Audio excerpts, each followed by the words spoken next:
안녕하세요. 닥터정비소의 정형외과 전문의 박민석입니다. 안녕하세요. 정형외과 전문의 박준식입니다. 예, 오늘은 어깨에 대한 얘기를 해보려고 합니다. 어깨 환자분들 참 많으신데요. 어깨 질환에서 크게 두 가지가 있어요. 흔히 말씀하시는 오십견, 그리고 회전근개 힘줄 파열, 손상.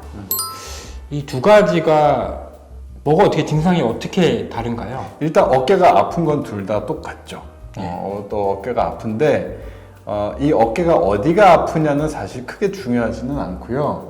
어떻게 했을 때 아프냐가 그 둘 중에 어떤 거는 오십견일 수 있고 어떤 거는 회전근개 문제일 수 있고 이렇게 달라지거든요. 일단 가장 먼저 쉽게 내가 이거 오십견인지 아닌지를 해보는 거는 팔이 어디까지 올라가느냐. 일단 그걸로 가장 먼저 쉽게 알아볼 수 있습니다. 그럼 팔이 잘 올라가는지 여부에 따라서 오십견에 가까운지 회전근개 힘줄의 파열에 가까운지 구분을 할 수 있다는 거죠. 그렇죠. 네. 일단 근데 오십견 환자분들도 그렇고 회전근개 파열 환자분들도 그렇고 팔을 올려봅시다 하면은 이렇게 올리는데 이때 다 아파해요. 둘 다 아픕니다. 오십견도 아프고 회전근개 파열도 아파요.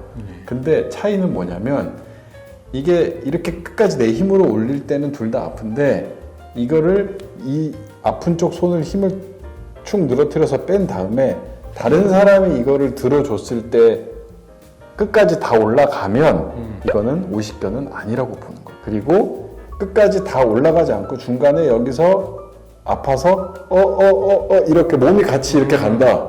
그럼 이거는 오십견. 그렇죠. 그렇게 할 수 있죠. 내가 내 힘으로 올렸을 때 아픈 거는 둘 다 똑같지만 내가 여기에 힘을 안 준 상태에서 내가 이제 안 아픈 쪽으로 올리거나 아니면 다른 사람이 팔을 올리거나 이렇게 올려주거나 잘 올라가면 오십견이 아니다. 오십견은 아니다.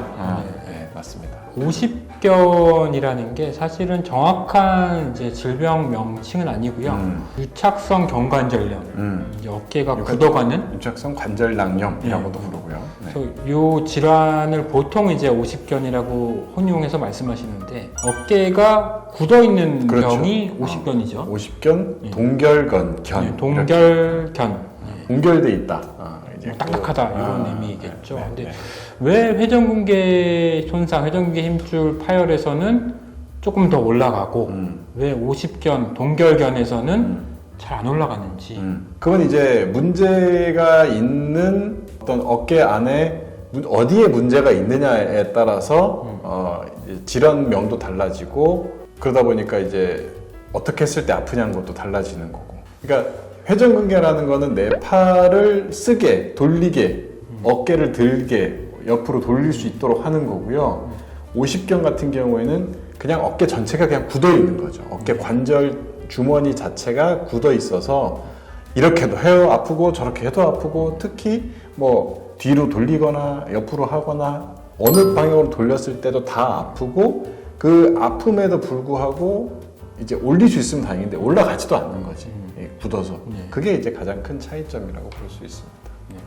정리하자면 우리가 간단한 이제 검사, 간단한 어깨 움직임만으로도 오십견과 회전근개 힘줄 파열은 구분이 가능한데 오십견은 이렇게 여러 가지 범위에서 관절 운동이 다 굳어서 내가 들든 남이 들든 어깨 통증이 좀 심해서 못 드는 딱딱하게 굳은 동결견, 요게 이제 차이가 있겠고 회전근개 힘줄 손상은 어깨가 들 때 아픈 건 똑같은데 어느 일정 범위가 지나가도 통증이 좀 좋아지면서 더 많이 올라갈 수 있는 이런 이제 큰 차이가 있겠죠. 오늘은 회전근개 힘줄 파열에 대해서 조금 더 얘기를 나눠보려고 하는데요. 회전근개 힘줄 파열, 그럼 이거 어떻게 치료를 해야 되나요? 회전근개 파열이라고 하는 거는 일단 왜 생기는지부터 알아봐야 되는데 많이 써서 생긴다 라고 이제 보통 의사들이 얘기를 많이 하는데 사실 그렇게 따지면 어깨를 제일 많이 쓴 사람 누굴까요? 직업으로 봤을 때. 뭐 수영 선수인가요? 그 수영 선수도 그럴 수 있고요. 그리고 수영 선수 같은 경우에는 정말 강력한 힘을 쓰는 건 아니니까 야구 선수, 투수, 아, 야구 선수. 그리고 뭐 그럴 수 배구 있겠네요. 선수, 배구 선수. 야구 투수와 이제 뭐 배구 선수들이 어깨를 가장 많이 쓰게 되겠죠. 그렇다면 그 야구 선수들이 뭐 수술도 받고 하잖아요. 그게 과연 그 회전근개 파열 수술일까요? 아닙니다. 네, 그 사람들이 회전근개 파열이 되지가 않아요. 네, 안 그러면은 되죠. 내가 많이 써서 생긴다고 하는 나는 투수보다 어깨를 덜 쓰는데 왜 투수는 회전근개 파열이 안 생기고 나는 왜 생겼냐? 거기에 가장 큰 차이가 뭐죠? 나이가 있죠. 그렇죠. 나이가. 네. 나이가. 네. 투수는 50대는 없죠. 네.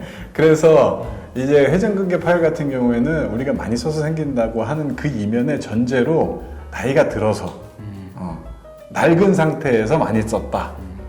그게 이제 더 중요한 이유입니다. 힘줄이 나이가 든 상태에서 많이 쓰는 것까지 같이 있으면 이제 회전근개 힘줄이 손상이 된다. 그렇죠. 네. 그러면 이제 왜 생기는지는 알겠어요. 나이가 들어서 힘줄이 약해지고 그리고 많이 써서 힘줄이 좀 손상되면서 생겼다. 이거 어떻게 치료를 하나요? 우리가 이거 회전근개 파열 같은 경우 우리가 옷, 청바지 뭐 이런 거에 좀 비교를 하는데요. 청바지를 이제 많이 입으면은 무릎 같은 데에 이제 좀 해지잖아요. 예, 좀 얇아지고 그러다 보면은 저는 그런 경험이 몇 번 있는데 옷 입다가 이제 발을 이제 집어넣다가 그 무릎 해진 부분에 그래서 쭉 찢어져요. 발가락 걸려갖고. 그렇게 찢어지는 경우가 있어요. 네, 저는 이제 한 2번 정도 그런 적이 있었는데 그렇게 되면은 이제 꼬매야 되겠죠. 네. 그래서 우리가 이제 그렇게 아예 찢어지게 되면은 이제 수술적인 치료로 생각을 하게 되고요. 근데 그 찢어지기 전 단계 해져 있는 상태에서는 뭐 수술적인 치료는 필요 없지만 어쨌든 이거를 튼튼하게 만들어주는 그런 방법을 사용을 해야 되겠죠. 그러면 회전근개 힘줄이 완전히 다 끊어지지 않으면 수술을 안 하고도 해결될 수 있다? 그럼요. 네. 주로는 어떤 치료들을 많이 하게 되죠? 저희가 회전근개 파열을 분류를 할 때 중요한 거는 이게 완전 파열이냐 그리고 부분 파열이냐 이렇게 얘기하는데 우리가 이제 흔히 생각하면 파열 이렇게 하면은 끊어졌다. 그러면 어떤 뭐 이게 탱탱한 줄이 이렇게 가운데가 딱 끊어진 걸로 그렇게 생각을 하시는 경우가 있는데 사실 그런 줄이 끊어졌다는 느낌보다 그 진짜 그 청바지가 찢어진 그 청바지가 해진 그 느낌이 이게 똑같아요. 이게 두께가 점점 얇아지면서 틱 끊어지는 겁니다. 네.